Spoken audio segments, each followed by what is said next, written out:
Did the Family Justice Center try to pass a grant by the Alamance County Commissioners that utilized discriminatory language? Well, we'll look at that in just a moment.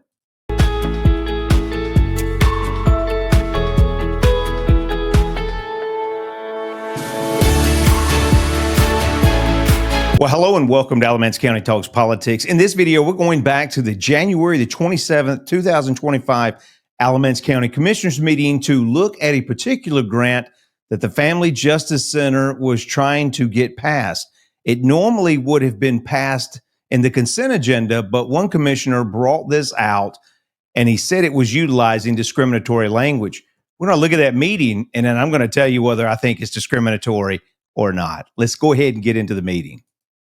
Commissioners, I'm Skye Sullivan. I'm the Director of the Family Justice Center of Alamance County, County Department, and we are applying for 2 grants under the Governor's Crime Commission. 6E is the VOCA Victims of Crime Act grant application, and I'm here to answer any questions you have. So before they start the questions, this is Skye Sullivan. She is the Director of the Family Justice Center. She's going before the County Commissioners.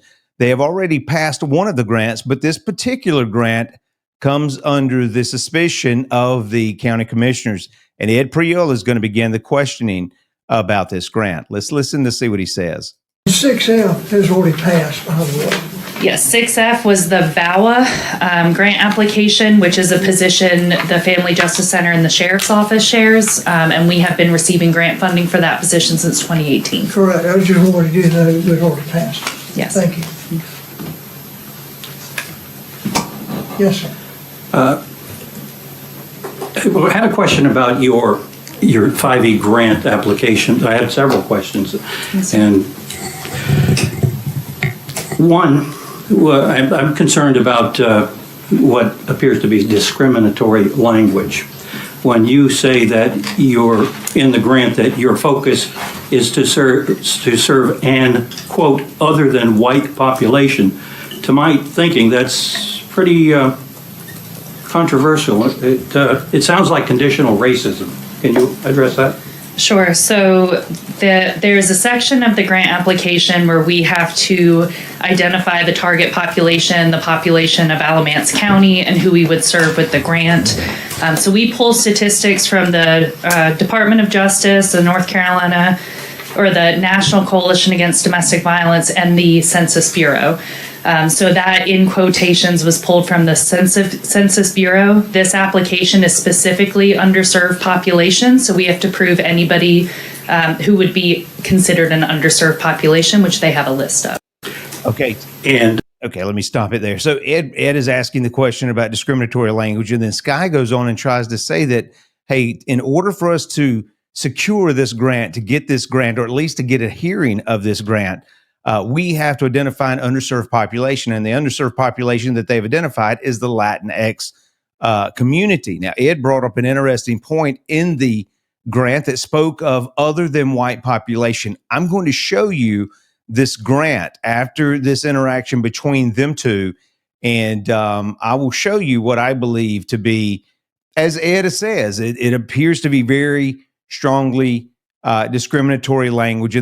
You use the term Latinx. Yes, sir. And you attribute it to the Census Bureau.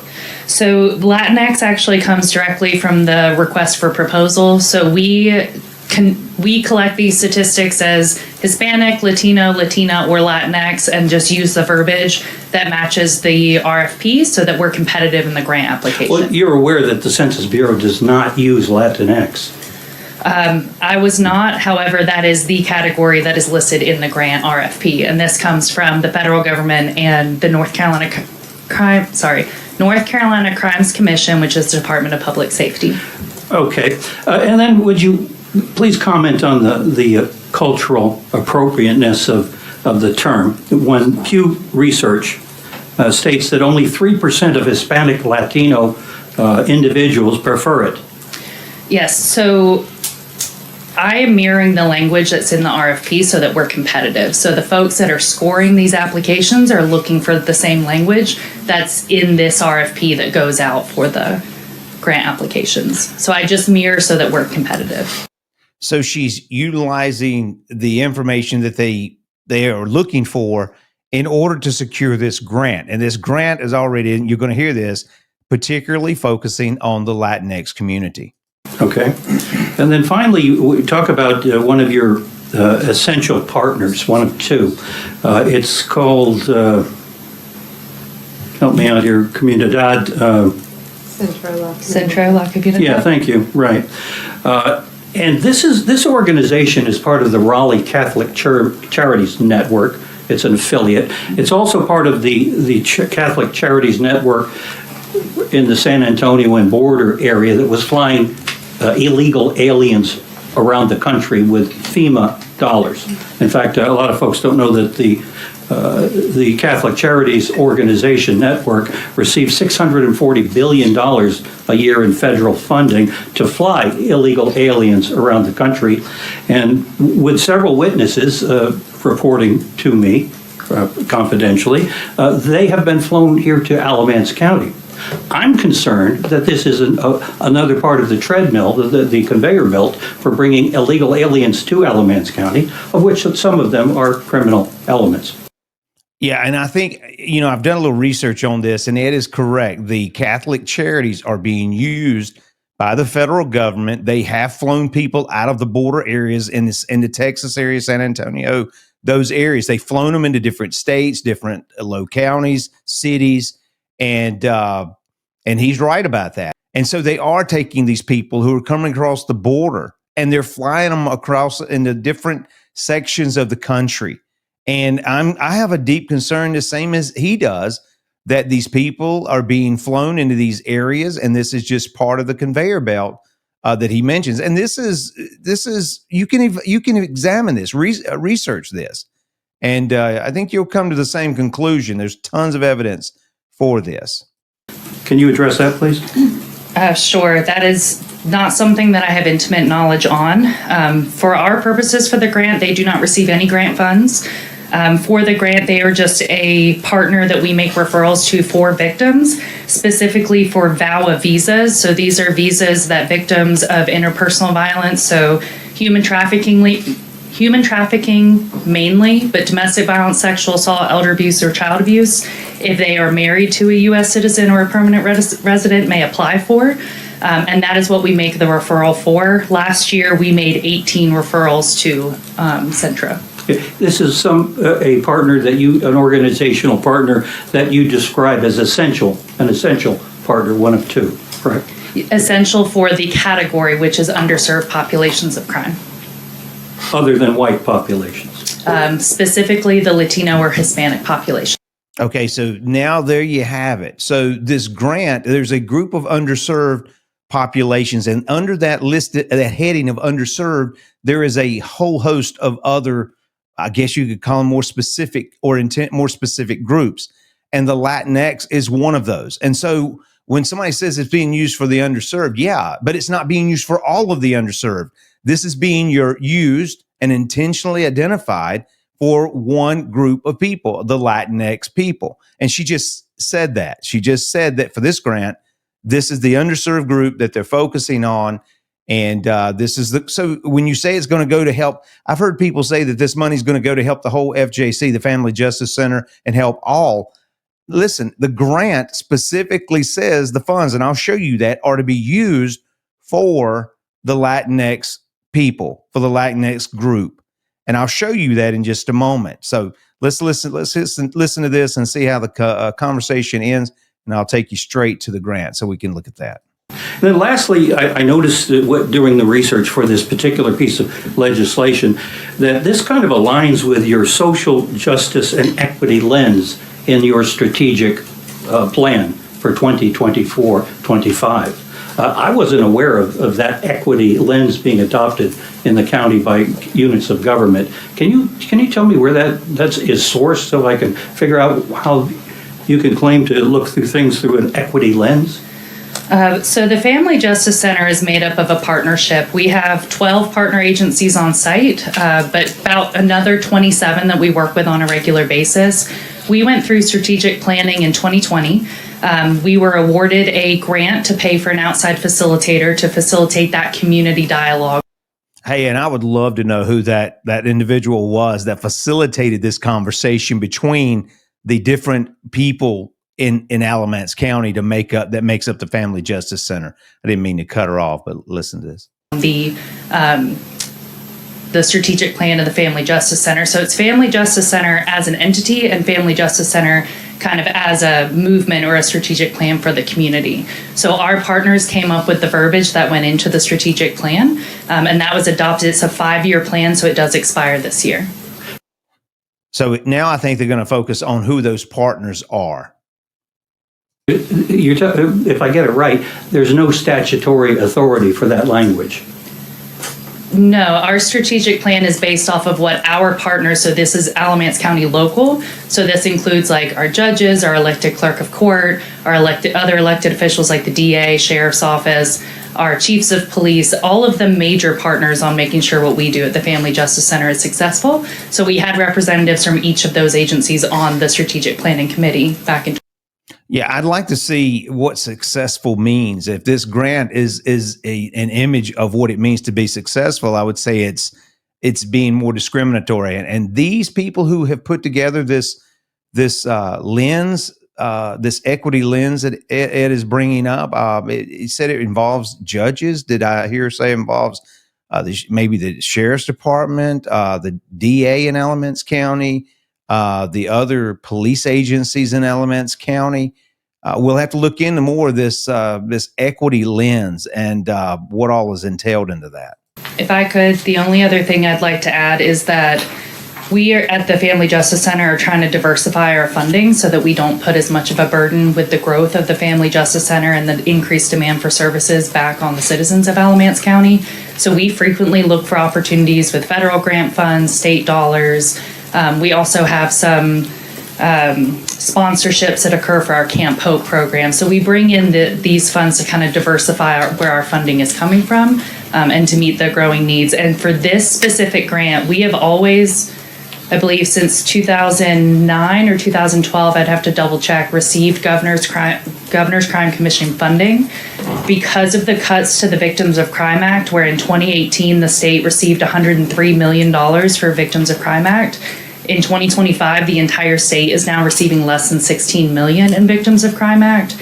And so our funding categories went from 10 categories to 4 to 2 this year. So the 2 categories are basic services for your community-based domestic violence, sexual assault, child advocacy centers, and human trafficking organizations, which we are not, and underserved victims of crime. So if we wanted to continue bringing in outside funding from the Governor's Crime Commission, it was the only category for VOCA that we could apply for.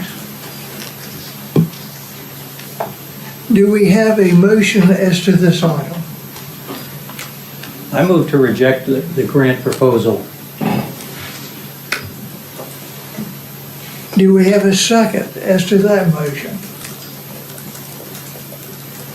If we have no motion to approve it, then it fails on its face anyway. So before your motion, I would ask, do we have a motion to approve it? Okay. Sorry. Thank you. So the county commissioners, they did not vote to accept those funds.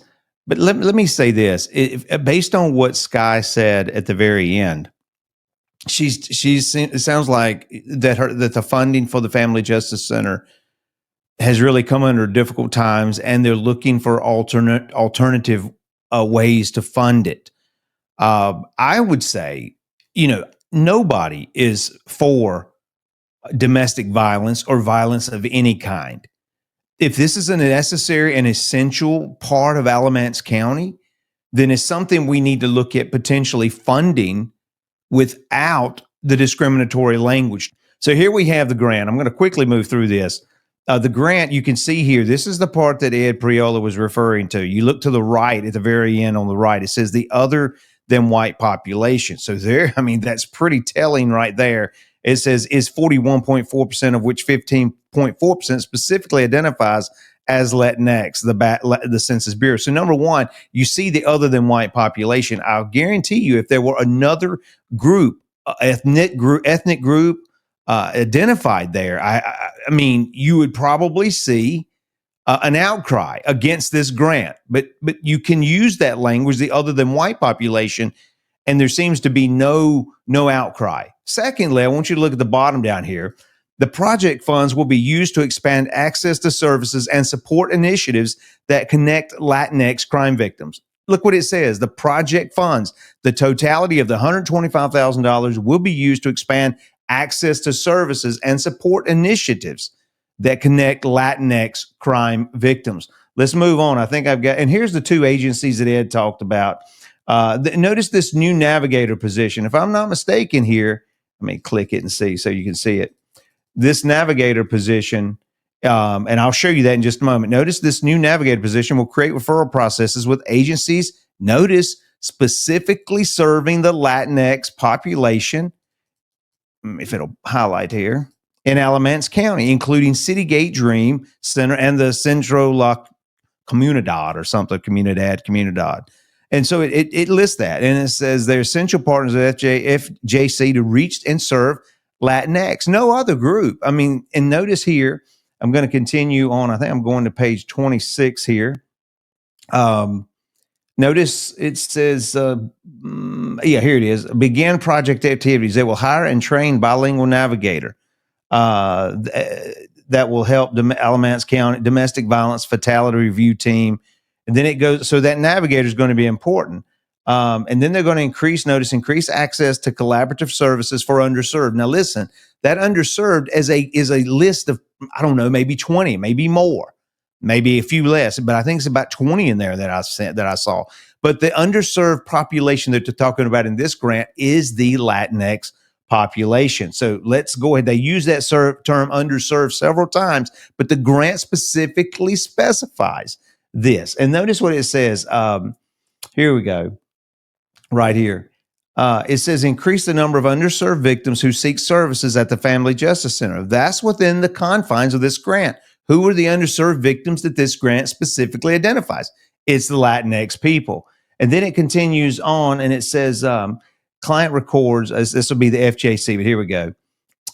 Here's the next one. Staff will create new referral streams and coordinate with more services. Notice, for all victims? No, for victims who are Latinx, Spanish speaking, and or immigrants. So staff will create new referral streams and coordinate with more services for this group that they're talking about. Notice they will track, again, here's the term underserved, but they've taken one group out of the totality of the underserved group and they've chosen one, and that's the Latinx. Improve written and outreach materials at the FJC in Spanish. Okay. Staff will create at least 5 handouts in Spanish and create 3 billboards in Spanish per year. I mean, I'm going to let the grant speak for itself. Then I'm going to scroll down here. This is the information: Skye Sullivan, Susan Evans, and Heidi York. And then it talks about the Family Justice Center. Then we get down here to looks like the amount equals to $125,000. Notice the supplies and notice the personnel. I think this is the navigator salary, $84,000. I could be wrong, but either way, the personnel is going to be, and it looks like it's going to be the navigator, $84,000. And what's the supplies going to be used for? Pamphlets in Spanish, billboards in Spanish, ways of communicating to this Latinx group. So with that being said, we can look at that and we can see that this grant is not as clearly identifiable to help all populations. And even Kelly Allen said when she read it, she said it appeared to use language that limited some people in that sense. And I think she's right. I think Ed is right. And I would say the language in the grants discriminatory, and I think that the county commissioners made the right decision. That's my take on it, and I would agree and be willing to discuss these issues with anyone. So again, this is Alamance County Talks Politics. My name is Keith. If you enjoyed this video, let me encourage you to hit the like, hit the subscribe button, and until next time, take care.